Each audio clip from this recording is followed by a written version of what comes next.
بسم اللہ الرحمن الرحیم۔ ہمارے ہاں جب کسی لڑکی کی شادی ہو جاتی ہے اور شادی کے بعد پھر وہ اپنے گھر آ جاتی ہے تو ان کی سہیلیاں یا اسی طریقے سے ان کی بہنیں بھی ان سے ان کے شوہر کے متعلق پوچھتی رہتی ہے، یا اسی طریقے سے کسی مرد کی جب شادی ہو جاتی ہے تو ان کے ساتھی ان سے ان کی وائف کے متعلق، بیوی کے متعلق معلومات حاصل کرتے رہتے ہیں، اور دونوں طرف سے، چاہے وہ بیوی کی طرف سے ہیں یا شوہر کی طرف سے، اس میں بے احتیاطی ہو جاتی ہے۔ اور بعض مرتبہ تو ایسا بھی ہوتا ہے کہ کسی کی شادی کے کیے ہوئے کتنا عرصہ گزرنے کے باوجود بھی وہ اپنے دوستوں کے ساتھ اپنی بیوی یا بیوی اپنے شوہر کے متعلق باتیں کرتی رہتی ہے، اور ان دونوں حضرات کو اس بات کا اندازہ نہیں ہوتا کہ اس کے برے اثرات مرتب ہوں گے، اور جتنے بھی معاشرے کے اندر فسادات ہیں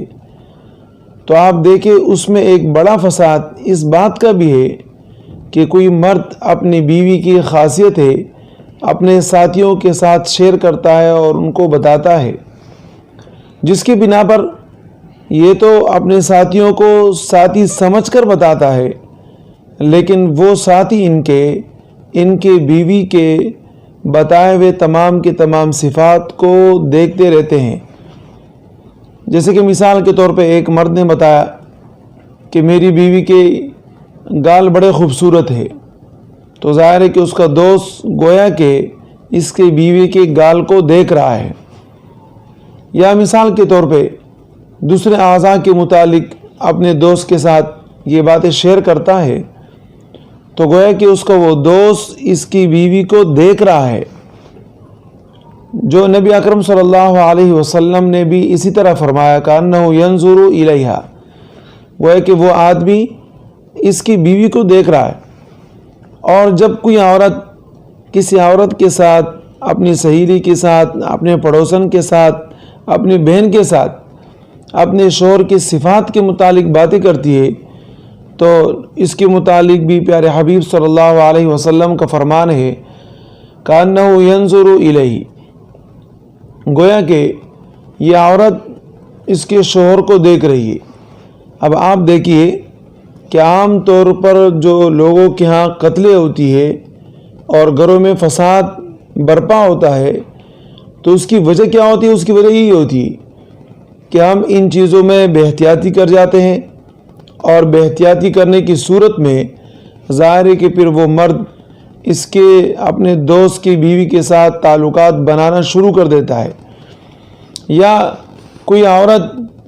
جب اپنے شوہر کی صفات کسی عورت کو بتاتی ہے تو وہ عورت اس کے شوہر کے ساتھ تعلق بنانا شروع کر دیتی ہے، جس کی وجہ سے ان کا گھر ویران ہو جاتا ہے، یہاں تک کہ قتل تک بات پہنچ جاتی ہے، اور اس کی وجہ سے قتلیں بھی ہو جاتی ہے۔ تو یہ کیا ہے؟ یہ ہماری بے احتیاطی ہے، اسی نبی اکرم صلی اللہ علیہ وسلم نے سختی کے ساتھ اس سے منع فرمایا۔ اور جیسے کہ عمل کا ایک زنا ہوتا ہے، اسی طریقے سے زبان کا زنا ہے، آنکھوں کا زنا ہے، اور یہ جو معاملہ ہے یہ کانوں کا زنا ہے۔ اب ظاہر ہے کہ کانوں کی زنا سے جب بات شروع ہوتی ہے تو پھر آخر جا کر عملی زنا کے اوپر ٹک جاتی ہے وہ بات، اور اس کے بعد پھر فسادات پھوٹ پڑتے ہیں اور خاندان ایک دوسرے سے جدا ہو جاتی ہے۔ تو ہر عورت اس کے متعلق خیال کرتے رہے